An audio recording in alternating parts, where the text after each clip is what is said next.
Kayden, how are you? I am great. How about yourself? I'm awesome. Now, finally, right? It's been so long trying to have this happen. So we are so excited to have you. Everybody, welcome to another episode of One on One with Courtney Starks. And my guest for this evening is Kayden Muller-Janssen. We are so excited to have you. My team was telling me, oh, we have been trying to make this date happen, and so many things were getting in the way. So I'm so excited to have you here. I know it's finally happening, and I'm really excited that we finally get to talk. I mean, I know. So let's start about talking about how are you? How is your week going? I know so far we made it to Wednesday. Thank God. yes. So Oh, how was the week? it was good. I'm here in Florida. I'm back at home with my family, with Okay. all my animals and all the horses and stuff, and just, spending time with my niece and friends that I haven't seen in a really long time. And it's been nice. I mean, I'm still working, of course, Yes, on yes, yes. music and acting. That never stops. But I'm glad I got a little bit of a break before I jumped Go right back back. in. Yes, Yeah. yes. So I was reading, and this is something that I get so jealous about when I find out that you are a horse racer. So I'm an equestrian, so I'm a horse rider. Yes. So So wait. racing, like, so there's different kinds of like horse riding, I guess you could say, like equestrians. There's like Uh-huh. polo, which is like, with the mallet and you're like riding the horse. You have like 20 horses. Then there's dressage. Geez, sorry. Which is what my parents do. Which is we describe that as like dancing horses dancing to music, like Mm, fancy and pretty. And then there's jumpers, which is what I do, which is yes. like jumping over the big fences and doing lots of Oh crazy no. high stuff. Yeah. I grew up pretty much riding horses my entire life. I mean, right now I'm still at the barn helping my mom with the horses and stuff. And I mean, it's crazy. I mean, it's funny because a lot of my friends who aren't in the horse world and I introduce Yeah. horses, they're like, oh my gosh, this is the scariest thing in the world. Like, how do you do this? And I'm like, to me, it's like instinct or like Yeah.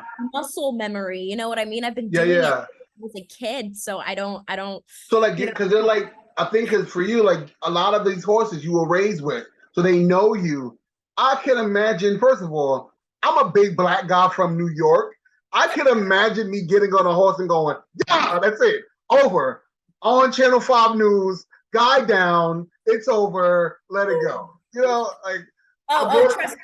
I've had some bad falls, okay? It's not all perfect when it comes to riding. Riding horses is it's a dangerous sport, Yeah. or hobby, if you don't compete professionally. But I mean, Mm-hmm. yeah, I've had some scary tumbles where I couldn't Yeah. like ride my horse for like 3 years because I was so Wow. traumatized. But you get over it's a big fear to get over. And once you like ride these crazy, majestic, beautiful, like Mm. giant, it's so much fun. Yeah, yeah. I I would definitely try it again. I'm like you. So for me, you get one time to scare me, and that's it. And I think the last time, you're the first person I've told this story to. I went to the circus and they were letting people ride the horses, and I went to get on a horse and the thing buckled up, No. and I I flew off. I don't think I've ever got off anything that fast in my entire life, but that one, yeah, yeah, Yeah, no, I've heard some horror stories like at the fair that we have here every year, yeah. like little miniature ponies of them like bucking off kids and then getting stuck. I'm like, you know, thank God that hasn't happened to me yet. I can understand your fear because Yeah, that would be scary to me too. Like yeah, yeah. horse horse. So outside of being this amazing equestrian, let's talk about growing up in Florida, and at what point did you realize that you had this knack, this gift for wanting to act? I mean, I think it's something that, always came naturally to me as a kid. I Yeah. always loved, being a performer. I loved to sing and Mhm. dance, do shows for my mom and like her Yeah. family and friends. And I think it was the moment, I was singing Reflection in the back seat of my mom's Navigator. Mm.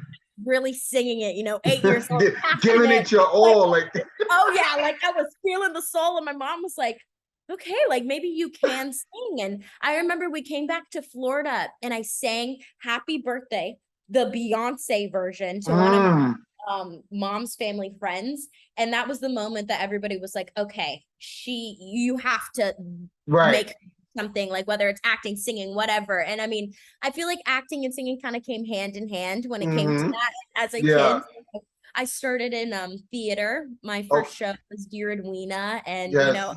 I did that, and I think that was just the moment I fell in love. The adrenaline rush of performing in front of people, and taking on these different personas and becoming a whole person. I loved it. I always admired actors growing up Yeah. on Disney. I was a Disney kid growing up. Like I was Yes. watching Disney Channel. Yes. I loved Wizards of Waverly Place. Like I would mimic what they would do, like their facial expressions. Yeah. And I kind of like, just knew that that's what I wanted to do. It'd make me so happy. And, my family supported me, and they really, helped me get to the place that I am in my career now. And I'm Yeah. super grateful for that. So I wanted to kind of scale back just a little bit. So you did do your first show, Dear Edwina, and then you did something that was so dope, and I don't think a lot of people get an opportunity to play Dorothy in The Wizard of Oz. Yes. So first of all, automatically kudos to you, because that's a big role of shoes you have to fill, and to be able to do that, to learn all of these lines, and then to execute like music behind this. How was that moment for you? I know it was a while. You were younger, but how was that for you? That was like my first big, like, it was still in middle school, so it was still Yeah. cute for me, but it was like a big role for me, because I mean, it's Dorothy and the Wizard Yes. of Oz. Like, that is the dream role, especially for me. Like, I got to wear the nice red little Yes, yes, yes, take me home. I was so happy. And, it was a great experience. I got to work with my drama teachers there at school and a lot of other students. I mean, I hadn't been a part of a big theater group like that yet. So it took a lot of, kids at the time to bring everybody together. And fun fact about that show, actually didn't learn any of the lines until the day before, because I have this thing that if I over practice, it's not organic. Like it's not like if I over practice, it just comes across as like overacting. Robotic, yeah. Yeah. So like I've been doing it too much. So like for me, I would always have my script. Like I knew my lines like in the back of my head, like off book memorized until the night before. And I went out there and I remembered all my lines and I knocked it out of the park. And I was really proud of myself and everybody else, because we worked for like I think like 2 months, almost like every other day of the week, like putting this amazing show together. And we had it 2 nights in a row, and it Yeah. was amazing. I loved somewhere. I loved it. I loved it. So as you kind of developed your voice and your sound, what started separating you? You know, a lot of times when you start doing theater, you get kind of caught up in being this Broadway singer versus just being your own person, right? So how were you able to branch out from doing this theatrical music to now creating your own and finding your own voice and creating such amazing songs? I think it was funny because while I was actually doing those theater shows, I was still taking other like music classes and lessons and stuff. I was actually a Yeah. part of a thing called School of Rock, which Okay. they have these businesses everywhere, and Yes. you can do like music lessons, performances. They bring you groups together. So I was actually performing like rock songs with them, Wow. theater on the other side, and then I Yeah. was an opera teacher, like learning vocals with her. And then also I grew up listening to soul and R&B and the good like rich stuff. My grandmother Yeah. would singing while she was cooking, more Dutch songs than it was She always really, inspired me to also bring like that old music kind of back in. And I Yeah. when it came to theater and I was really focusing on that and I started to branch out a bit, it was really something that was natural for me, where I just took from like a little bit of rock, a little bit of a little bit of R&B. At Yeah. times, like when I'm singing ballads or a little bit of a softer points, you'll hear my voice take a little bit more of a classical tone, So I think it's something that I always had in me, but definitely took with me when I started making my own music. Yeah, sense? that makes a lot of sense. Okay. That makes a lot of sense. I think a lot, and I think more people now do that than back then, right? Like there is no such thing as just one solid genre, even though like the music, the department of music will kind of place you in a space, but most people are eclectic. Like they're willing to go deep into their vocals. So let's go back to Disney because I think for me, growing up, that was me too. I wanted to make the symbol. Just that. Like if I got hired to do that, that's all I would want to do. Just do this real quick. Just a couple of times. Like one ID. yes. So cool. I wish I asked them. I was like, why don't they do the old one anymore? Because like Yes. the new one, you just go like this, and then the old one, you remember they had to be like that's right. Yes. I asked them, I was like, can I do that? I was like, please. Like, no, it takes too much time. I was like, but the fact that I still got to do a wand ID was just like absolutely crazy to me because I was just like that growing up. Yes. I was like like that's what I think in the video because like that's what pops up in my head when I saw that. Yes. And oh my God, I don't know, seeing the most iconic like Disney stars growing up and being able to do that and touch the like stick that they have, crazy. I mean, it's my mind is still like blown. I haven't processed any of the stuff that's happened. Just like along for the ride. It's along for the ride. It's so much to process, And I read that you were a diehard Hannah Montana fan, and I think that no one understands how dynamic the show was. I don't think people get it. Like it was so epic, and even not me, probably because I was a little bit older, but like my younger nephews and cousins, they didn't realize that they were separate people. So people were like, oh, so Hannah Montana, and who is this other one? And it's like, they're the same. But no one knew Miley Cyrus was Hannah Montana. It was amazing. So for you, what drew you to the show? I mean, when I was a kid, I literally wanted to be Hannah Montana. Like, I know this sounded so bad, but my mom like bought me the books, like bought me the wig, bought me the setup. Like I wanted to be her just because like I loved singing growing up and her just like being a young pop star, watching the show where she has this hidden life, like where she is a normal teenage girl and then boom, she's a pop star. Like that is a young girl's dream come true. You know what I mean? When I first saw that, I was like, oh my gosh, I want to be like her. I was like so mad. I just remembered my mom would literally have to unplug the TV because I would literally get so wrapped up in watching Disney, especially Hannah Montana. Oh my goodness. And the music was just so also diverse, especially throughout the seasons as well. Like she went from not only country to a little bit more pop and at times like kind of these like nice ballads that you were just like, oh, these are beautiful. And I mean, that show was so like original, and I feel like nothing's ever gonna, if they try to remake that show, nothing's ever gonna be Hannah Montana. Ever. And we're living in a world right now of reboots, right? Like they want to remake and reboot everything, and it's like leave it where it was because no one asked for this. If they I work for Disney and I love Disney to death, I do, but if they remake Hannah Montana, I don't know if I can work with them anymore. I'm gonna be like, listen, this is the one thing you guys couldn't touch. Okay? The one thing. Yes. Anyway. Oh my goodness. Now being a part of the Disney family and having this show is amazing. Villains of Valley View. First of all, my dream is to be in an action series somewhere where I'm either the villain or I just want to. It's just in my blood. I know normally when I'm acting or doing something, I'm playing something dramatic, something extra outside of myself. But this is really cool. So let's talk about everything that kind of led up to you getting this role. With the role of Hartley was actually pretty fast. It was a really fast process. I mean, I got the audition for it. I was like, okay, let's do the self-tape. Yeah.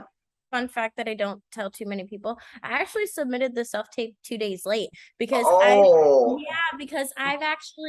I've auditioned for Disney and like for a very, very, very long time. Since the beginning of my career at 13. And I got close on many, many, many projects like between person, and then they'd always go the other way. So at the time, I was 18 turning 19, kind of getting out of that age for Disney.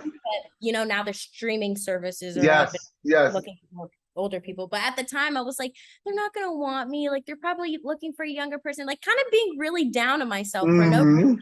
It was like like the ending of COVID, well, not ending, but like when it was when things started opening back up. Exactly. So they were casting again, and I was just like, oh, they're not gonna want me. I got a call from my manager. He was like, Kayden, just do it, do the best that you can. Like the worst that happens is that you just don't book it. And I was like, you know what, you're right. So I gave it my best shot. A week later, I got a call that I got a call back, and it was a chemistry read immediately with the lead, who is Isabella Papas, who plays my best friend. I love her so much. And I mean, I was so nervous. I was sitting there on the Zoom. I had like these two big, like extension pigtails. Like it was really funny. Helped me book the job a little bit. It was very Hartley, bubbly, and different. And I did it. I literally crossed my fingers. I was praying for a week. I was like, please, God, universe, anybody out there, please let me book this job, like, please. And a week later, I booked it, and they flew me out to California, I think a month later, to do like the test pilot. I call it the test pilot. I don't know the technical terms for it, but then we got picked up for the first season, and we started and no words sometimes. It's like a dream come true. I mean, I grew up watching Disney. I've been acting for almost, oh my gosh, how long? 7 years, something like that, 7 years. And now to finally be there working with, the crew, a lot of the people who have worked on Hannah Montana and Place and all these people. I mean, I learned so much and made so many friends and had a great experience. And all I'm gonna say is I really hope we get picked up for a season, because I just truly believe like this is like the power of manifestation, right? Like you work hard for something, you believe in this very thing, and as soon as you feel like you're about to give up, it comes, because you've shown yourself worthy enough to have that thing. You work for it. You know what I mean? It's so amazing. Oh, sorry, I didn't know you were still talking. No, go ahead. And I don't know, I just feel so like blessed to be a part of such a great show. I mean, everybody feels like a family, and I mean the message behind it too, it's really shows like nobody's perfect, nobody's always good, nobody's always completely bad. Everybody has the chance to become a better person and better themselves. And there's so many lessons to learn throughout the show as well that characters have taught me in real life. And I'm just happy right now. That's all I can say. I mean, I see it. You can see it in your face. You can hear it in how you speak. And I wanted to ask you, Hartley is so loving and kind and so bubbly, but she can also at times be naive, right? Like she doesn't understand when someone is kind of playing her, right? And for you, I can only imagine being that age or being young like that and having to go through that process. Did you have to tap into your younger self or places where you've been to be able to tap into a character like Hartley? That's actually exactly what I did when it came to Hartley. When I first read the script, it was, I don't know, she immediately reminded me of my younger self. I mean, I'm a very bubbly person, as you can see. I'm very kind of love others, like, and she was the same way, except the only difference is that obviously growing up throughout the years, you kind of learn nice people and not so nice people. And, I kind of learned to fish that out when it comes to it. But, Hartley, I don't think she's had that many bad people surrounded by her in the Valley View, so when she meets the Maddens, I feel like they all kind of learn something from each other. You know what I mean? She's teaching them, how to be a normal family and be good, maybe see the kindness in others, while the Maddens are really showing her like, hey, we're villains. Not everybody's gonna be that kind we are. I mean, there's people that are 10 times as bad. And I feel like there are at times where Hartley can tell, but there's sometimes where, we fumble, we make Yeah, mistakes, yeah. notice little things when we don't want to, Yeah, So, because and we will avoid the red flags just because we want to see the good in somebody. exactly. And Yeah, that is, I will have to say, that is a little bit one of Hartley's flaws throughout the yeah. season. But I think, later on when more episodes release in October, hmm people are going to slowly see a lot more character development, not Yeah, only Hartley, but also a lot of the other, yeah. like me and the Maddens as well. To be able to be on Disney, if there was any other characters or just any other genres that you would want to tap into, what would they be and why? Ooh, I am a person who likes to go out of the box, meaning I'm Yeah. literally down for anything, whether it's like horror, comedy, drama. Yeah. I just love all types of art. I have appreciation for everything that, hmm directors, the visions that people Yeah. have. If I see a script or a project that I think, is really original and I think is going to really speak to people in the audience, and hmm I would, I'll take it in a heartbeat. Yeah. Come Anything. on. I love that. I love that. And to kind of speak to an audience, you do the same thing with your music, right? I was able to listen to Kiss Kiss Baby, and I just love how you tap into empowerment. You tap into relationships. You tap into self-worth. And for you, kind of making those type of songs, do you feel like you had to go through those things to be able to write about them? Oh, for sure. I mean, my music is really like my personal story. Most of the Mm. time, every single song that I've written, most of the time, I won't say every single one, but they are literally based off of things that have happened to me that I kind of pretty much need to vent and put on a Yeah. page, get out of me. I mean, you know, growing up, I got bullied a lot in like middle school, wanting to be an actress and a singer. Wow. A lot of people were like, you're not good enough, you're not talented enough, you can never be a good singer. And that really got to me at some point. I Yeah. didn't really have that many friends. I was really working hard on this career, and music was one of my only friends. It was the only Mm. that I could get this feeling out of me Yeah. in a healthy way, if that makes sense. hmm When I released my first song and saw that a lot of people were relating to my music and it Yeah. spoke to them, I was like, oh wow, like Yes. my story, my words, like my voice, like hmm this? Yes. Okay, this is cool. Okay, like I have a lot more. Like don't just you wait. And pretty much like, I mean, every song that I've written, even now, like I find myself that I have to go through personal situations in Yeah. order for me to write, because that is where I've taught myself from like a kid, you know what I Yeah. mean?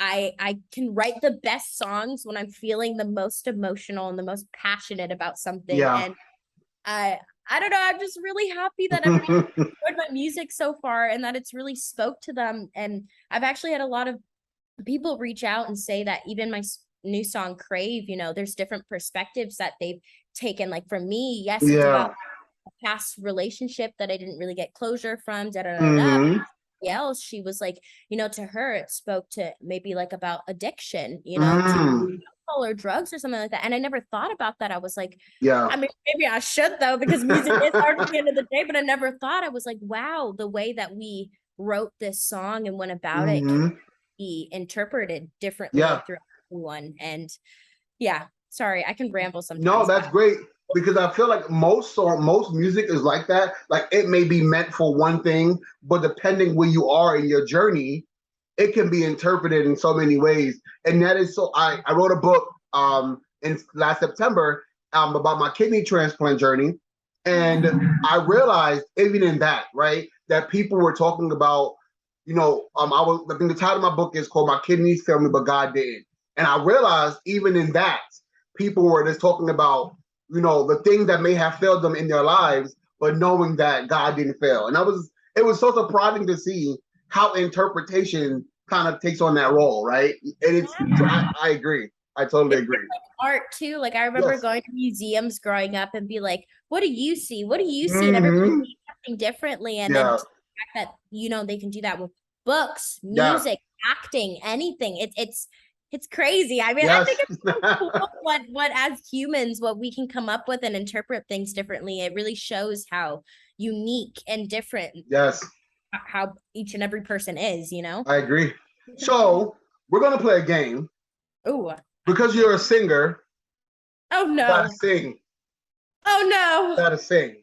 So Let me get I'm pretty sure you've heard or played or seen Song Association, and Yes. we're gonna play this. So I'm Oh, gonna give you 5 words, and it can be in the lyrics or the title of the song. You get 10 seconds to get the song. If not, we're gonna buzz it. If you get it, we'll check it. All this happened in post edit. But are you ready? okay. I am so scared. All right. All I've right. never before. Okay. First word is love. 10 seconds. Go. Is love or just Love. The okay, word love. love. Okay. Um Oh, I can tell falling in love with you. That's the first thing I can think. I'm like shaking right now. I'm like, when you try to let him like, what is it?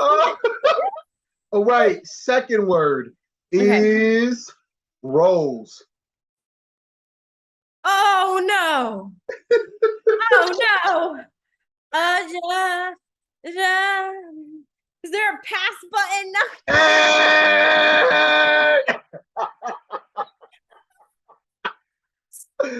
Oh, okay. Wait, you have to at least give me a song that has Okay. rose in it. So, I'm not too sure either. It was just, and my team wrote this down, so I was just going along with what they said. But it was Don't the even worry about it. Don't even worry about it. Oh my gosh. Okay. third word is kiss. Kiss, kiss, baby, disappear again. But can I sing my song? Is that Yes, right? yes. That was like the first thing that popped up. Okay. All right. Fourth word is you.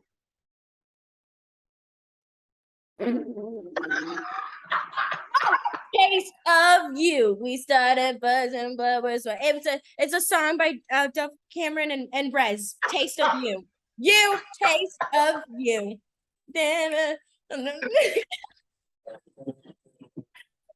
Last word is boy. You're just a boy, you're just a boy, you're just a boy, you're just a boy. I'm sorry. I'm like trying to think. I'm like, I can't think this fast. Oh my goodness. Was I supposed to seriously sing? Oh yeah, maybe I was supposed to seriously sing. It's okay. It's okay. We know you can sing. They know you can sing. I just wanted to have a good time. I think that we needed to lighten things up just a little bit because we had got it got a little heavy, so I wanted to lighten some stuff up. So where do you're acting, you're singing, your songwriting, is there something else that you would want to tap into as the time goes along? Ooh, like another career Yes. path or hobby? Mm-hmm. My backup plan was always med school and to become a dermatologist. I mean, Okay. I've always had a lot of interesting career paths. I mean, Mm-hmm. I feel like you only live once, you know what I mean? Yeah. So to pick things that you find enjoyment in and that make you really happy. And for some Mm-hmm. reason, I always thought dermatology was really interesting and how, Yeah. one, you get paid a lot to help. You get paid a lot to help people feel better about their skin Yeah. and body. And I've seen so many stories. I mean, even Dr. Pimple Popper, she has her own Mm-hmm. show now of how many people she's helped over the years Yeah. with her practice, and I always thought that was really cool. I wanted to be a surfer at one point. Not gonna happen. There's a lot I wanted to do. I mean, growing up, before I actually wanted to be a singer and an actress, I wanted to be a professional baton twirler. Okay. I baton twirled for 9 years growing up. See, you Yeah, are really talented because I would have like 20 stitches. I'm just not, I'm clumsy for real. I actually have one of my batons over there too. I was just practicing the other day, but I mean, that was one of the things that I feel like singing and acting doesn't work out, and then dermatology, like becoming a Yeah. dermatologist, I'm going to do med school for 12 years, then maybe I'll become like, a coach, like a baton Yeah. twirler coach. That could be cool. Have a family, settle That's down. unique. I like that. Most people would have told me, yeah, I would want to go into directing and stuff. I like baton twirling. That is dope. Like when it comes to, it would be cool to like direct and write, but I've seen that so many, actors and stuff have gone from acting to taking director like and things like that, which I don't think is a bad thing. If that's your passion, go for it. But I also think that, there's so many people that have worked their entire lives to become a director specifically. I agree. Who are like, not that I'm saying a little bit more trained, but, may have more experience, went to school, like did certain things to that. And, handling that many people too, seeing how overwhelmed becomes sometimes. I always thought it was so cool, but there's so many things that you can do with your life. So if I'm already experiencing the singing and the acting, why not do something like totally different and cool and new? And I agree. So for people who are looking up to you, because to have a #1 song on Radio Disney and Music Choice, people love you. So what could you tell young people right now who want to be like you? They see you out here, they see you on this show, they see you singing, they see you wanting to do so many things. What can you tell them about getting started and what the process will look like? It is an amazing thing to be a part of the entertainment industry. It's an awesome job, dream come true, but it takes a lot of dedication, a lot of work, a lot of hours. Like I didn't really have like that much of a social life growing up as a kid because of how much I was doing and like auditions, music, everything. Like I really focused on my career. So if that's something that you 100% want to do and you want to be an actress, go for it. You can do it and don't give up and don't stop. But it's a lot of work. It's definitely not for, lazy people, not in a mean way, but it's for people who are motivated and, don't let other people's opinions and thoughts affect you. Always stay true to yourself and who you are as a person. There's going to be a lot of people who may tell you who you need to be or who you should be or what you should look like, what you should do. And if it doesn't feel natural to you and you don't like it, don't force it upon yourself, because there were years where I hid myself in my true colors and my fashion, the way I wanted to be. And I got to an age where I was like, I'm out of high school now. Like all these people, like I can do my own thing. Why did I ever care about those things? Like, and I really just embraced myself and my body and being a, powerful, independent woman, growing up woman, girl, teenager, whatever. And that's the only advice I always say. Just stay true to yourself and that's big. That's big, especially in society now, right? Where everybody has you labeled from the time you step out the house to the time you get back in. Staying true to who you are, even when it may seem uncomfortable for everybody else. You know what I mean? I never did it growing up, and I still don't. I'm mixed. I'm biracial. I never really fit in. I never really fit in. People never fit in with Black people. Never fit in with the Spanish, Asian, and none of them. I am all of them. And I kind of got to the point in my life where I was just like, I'm, not focus on that and putting myself in the box. I'm gonna be me and do what I want to do.